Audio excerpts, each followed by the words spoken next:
حضرت یعلا بن مرہ کی کہانی سنیے. فرماتے غزوے سے ہم واپس آ رہے تھے, راستے میں پڑاؤ ہوا تو حضور ایک درخت کے نیچے استراحت فرمانے کے لیے لیٹ گئے, اور میری ڈیوٹی یہ تھی کہ میں تلوار لے کے حضور کا پہرا دوں.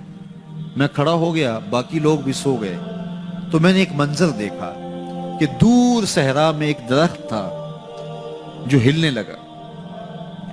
تھوڑی دیر کے بعد وہ اپنی جڑوں سمیت باہر آیا اور اپنے آپ کو گھسیٹتا ہوا میرے برابر آ کے کھڑا نہیں ہو جاتا.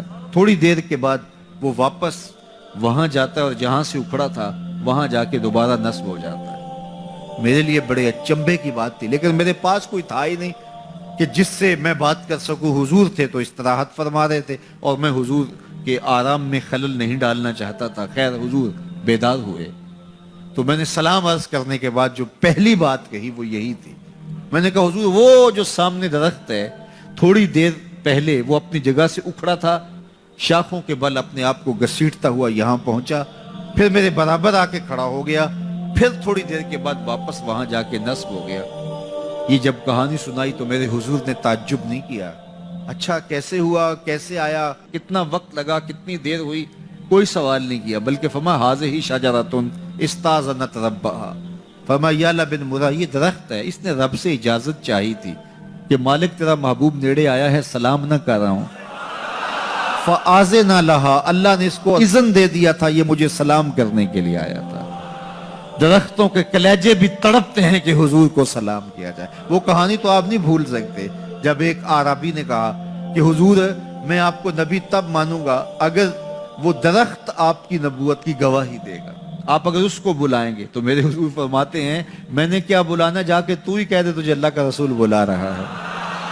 درخت اپنے آپ کو گھسیٹتا ہوا حضور علیہ السلام کی خدمت میں حاضر ہو جاتا ہے. درخت مان رہے ہیں, چاند کا کلیجہ شک ہو رہا ہے, پتھر کلمے بول رہے ہیں.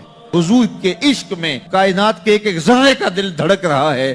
وہ کیا کسی نے کہا تھا, زمین جل رہی ہے, آسمان جل رہا ہے, محبت میں سارا جہاں جل رہا ہے. پوری کائنات حضور کی آتش محبت میں جل رہی ہے اور حضور کے وصل کے لیے تڑپ رہی ہے. درخت ہوں, پتھر ہوں, اشجار ہوں, وہ اونٹنی جس پہ حضور سوار ہوتے تھے, غدبہ نامی اونٹنی, آپ تعریف پڑھیں حضور کے وصال کے بعد وہ چارہ نہیں کھاتی تھی, چارہ چھوڑ دیا تھا, رو رو کے نابینا ہو گئے وہ اونٹنی, اور صحابہ نے اس کی آنکھوں پہ پٹی باندھ دی تھی, اس نے رو رو کے جان دے دی. جب حضور چلے گئے ہیں تو ہم نے جی کے کیا لینا ہے. آپ نے محبت کی لوگ داستانیں سنی ہوں گی, محبوں نے محبوبوں کے لیے کیا کچھ کیا, نہریں کھودی, تکلیفیں سہی, اذیتوں سے گزرے, سولیوں پہ چڑھ گئے, لیکن آپ نے آج تک ایسا منظر نہیں دیکھا ہوگا کہ محبوب نے لب پھینکا ہو اور محب نے اپنے ہاتھوں پہ لے کے چہرے پہ مل لیا ہو. محبوب کے وضو کے پانی کو زمین پہ نہیں گرنے دیتے.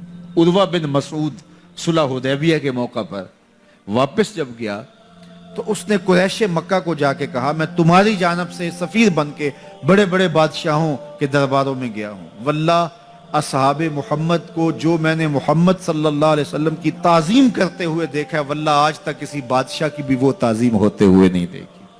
اور جو ان کا لعاب زمین پہ نہیں گرنے دیتے, ان کے وضو کا پانی نہیں زمین پہ گرنے دیتے, وہ ان کا خون کیسے گرنے دے. تو جنگ کا ارادہ ترک کر دو. تاریخ بتاتی ہے صلح حدیبیہ کے بعد سیدھا فتح مکہ ہوا ہے. قریش کے ساتھ پھر کوئی جنگ نہیں ہوئی, اس لیے کہ ان کے دلوں پر ایک رعب بیٹھ گیا تھا.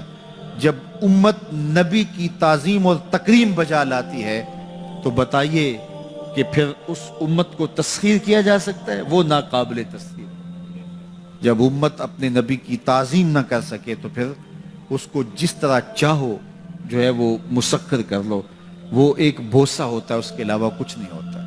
اس لیے اگر آپ مجھے پوچھیں کہ دین ہے کیا, تو ایک تو ہے کہ اس عنوان سے ایک الگ گفتگو کی جائے کہ دین کیا ہے, لیکن دو لفظوں میں اگر آپ مجھ سے پوچھنا چاہیں اور میں آپ کو بتانا چاہوں تو مجھے اقبال علیہ رحمہ کا لہجہ ادھار لینا پڑے گا.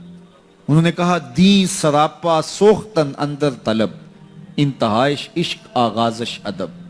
طلب محبوب میں تڑپنے کا نام دین ہے, جو ادب سے شروع ہوتا ہے عشق پہ ختم ہو جاتا ہے.